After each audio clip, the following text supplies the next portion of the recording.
Bienvenue sur com3com, produit par le blog wowcomsebo.fr. Aujourd'hui, on se penche sur un sujet omniprésent en ligne, les trolls sur les réseaux sociaux. Comment on nous compose avec ça? Oui, bonjour. C'est vrai que ces perturbateurs peuvent vraiment gâcher l'expérience, hein. Ça crée du stress, ça décourage la participation. Voyons un peu ensemble qui ils sont vraiment et comment on peut gérer leur présence. Parfait. C'est parti pour explorer un peu les stratégies pour maintenir des espaces de discussion sains. Alors, pour commencer, qu'est-ce qui définit un troll exactement? On sait bien qu'ils peuvent être une vraie plaie, mais... Disons qu'un troll, c'est quelqu'un qui va publier des messages souvent provocateurs, parfois offensants ou même complètement hors sujet. Le but, c'est vraiment de susciter des réactions émotionnelles fortes chez les autres. Et pourquoi ils font ça? C'est quoi leur motivation? Ah, les motivations. Elles sont assez variées en fait. Ça peut être juste pour s'amuser, pour chercher de l'attention, mais parfois ça va plus loin, avec des intentions plus, comment dire, néfastes, comme la désinformation ou juste semer la zizanie, quoi. D'accord. Et ils ont des méthodes spécifiques, j'imagine? Des tactiques? Oui, tout à fait. Leur tactique inclut souvent la provocation directe, les attaques personnelles aussi pour éviter de parler du fond, la répétition, marteler le même message faux par exemple, ou publier des contenus vraiment choquants, incendiaires. Comprendre un peu ces mécanismes, ça aide déjà à anticiper, tu vois. Oui, je vois. Est-ce qu'on peut les empêcher de venir? Créer une sorte de barrière préventive? La prévention, oui, c'est une piste. Ça passe beaucoup par le fait de créer un environnement positif sur la plateforme, sur la page. Il faut mettre en place des règles claires, bien visibles, qui interdisent explicitement les comportements nuisibles. Et ça suffit? Juste des règles? Non, pas seulement. Valoriser les contributions constructives, les bons échanges, ça aide aussi énormément à donner le ton, à montrer ce qui est attendu. D'accord. Et techniquement, il y a des outils? Oui, heureusement, les outils de modération sont là pour ça. On pense aux filtres automatiques, pour masquer certains mots par exemple. Le blocage d'utilisateurs, c'est aussi une fonction de base. Et comment on les repère à coup sûr? Pour pas se tromper avec quelqu'un qui est juste critique? C'est une bonne question. Il faut regarder le ton. Est-ce qu'il est systématiquement provocateur, agressif? Est-ce que les messages sont répétitifs, hors sujet? Est-ce qu'il y a des attaques personnelles? C'est très différent d'une critique constructive, même si elle est négative. La critique, elle vise le sujet, l'amélioration, pas la personne. Et la communauté, d'ailleurs, peut aider à signaler les comportements suspects. Faut pas hésiter à l'impliquer. Bon, ok.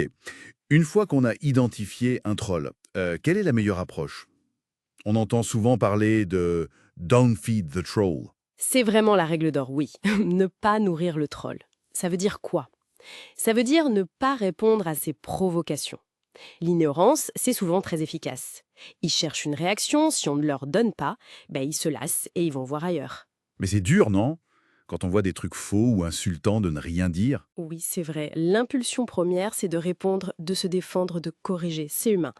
Si une réponse est vraiment jugée nécessaire, par exemple pour corriger une désinformation flagrante pour les autres, alors il faut qu'elle soit très calme, très factuelle, surtout sans émotion, et on s'adresse à la communauté, pas au troll directement. Et utiliser les outils de la plateforme, j'imagine, hein. Absolument. Les fonctions de blocage, de signalement, il faut les utiliser sans hésiter. Et comme je disais, impliquer la communauté dans le signalement et l'ignorance collective, ça renforce vraiment la démarche. La clé, c'est la constance dans l'application des règles. On voit parfois des marques qui répondent avec humour. Les notes citées la SNCF, innocent. Ça marche bien, ça? Moore, ça peut être une technique pour désamorcer, oui. Bouygues Télécom, Burger King aussi ont eu des réponses assez bien senties. Ça peut retourner la situation, créer de la sympathie. Mais attention, c'est un art délicat. Ça ne marche pas à tous les coups et ça dépend du contexte. Il n'y a pas que l'humour, alors. Non, non. D'autres choisissent une approche différente. iTélé, par exemple, recadrait de manière ferme mais toujours polie. Il y a aussi une approche plus empathique, tenter de comprendre pourquoi la personne réagit comme ça. Livre est cité pour cette démarche. Parfois, ça peut apaiser. Et il y avait des expériences plus personnelles mentionnées? Des cas concrets? Oui, quelques exemples intéressants. Pour la page de Fine, la vache égérie du Salon de l'Agriculture, il y avait de la désinformation répétée. La stratégie a été de masquer systématiquement ces commentaires et, en parallèle, de publier beaucoup de contenu positif sur l'animal. Ça a bien fonctionné. Ah oui, intéressant. Même chose pour la fête de la vache nantaise, face à des commentaires très hostiles, systématiques, masqués et positivés. Une autre expérience rapportée sur la page d'une commune, en cultivant une ambiance très positive pendant 5 ans, les trolls ont été quasiment absents. Comme quoi, l'environnement compte énormément. J'imagine que gérer tout ça au quotidien, pour les community managers, les modérateurs, ça doit être épuisant émotionnellement. Ah oui, absolument. C'est un point important. Il faut vraiment reconnaître cet impact. Et surtout, ne pas prendre les attaques personnellement. C'est facile à dire, mais c'est pas dirigé contre la personne derrière l'écran. C'est une tentative de déstabilisation du compte, de la marque, de la communauté. Il faut se protéger, en quelque sorte. Exactement. Trouver du soutien si possible, savoir faire des pauses régulières, c'est bénéfique. Un peu comme, bon, l'exemple de Dwight Schrute est peut-être extrême, mais l'idée de respirer un coup, c'est pas bête. Bon, alors, si on essaie de résumer les points clés qui ressortent de tout ça. D'abord, comprendre comment ils fonctionnent, les trolls. Ensuite, prévenir en créant un environnement sain avec des règles claires. Savoir les identifier, distinguer critiques et trolls. Puis, choisir la bonne stratégie de gestion, souvent l'ignorance ou alors une réponse calme, factuelle. La constance est importante. Et enfin, penser à soi, à l'impact émotionnel. C'est une excellente synthèse, ouais. La vigilance, une approche cohérente, et puis encourager la participation positive de tous. Ça semble être les piliers pour protéger ces espaces d'échange en ligne. Une dernière petite réflexion pour terminer. On voit que les plateformes évoluent tout le temps, les comportements en ligne aussi, l'IA arrive. Comment nos stratégies de gestion des trolls devront s'adapter à l'avenir, à votre avis? Hmm. C'est une très bonne question, et elle est assez ouverte. L'adaptabilité sera sans doute le maître mot.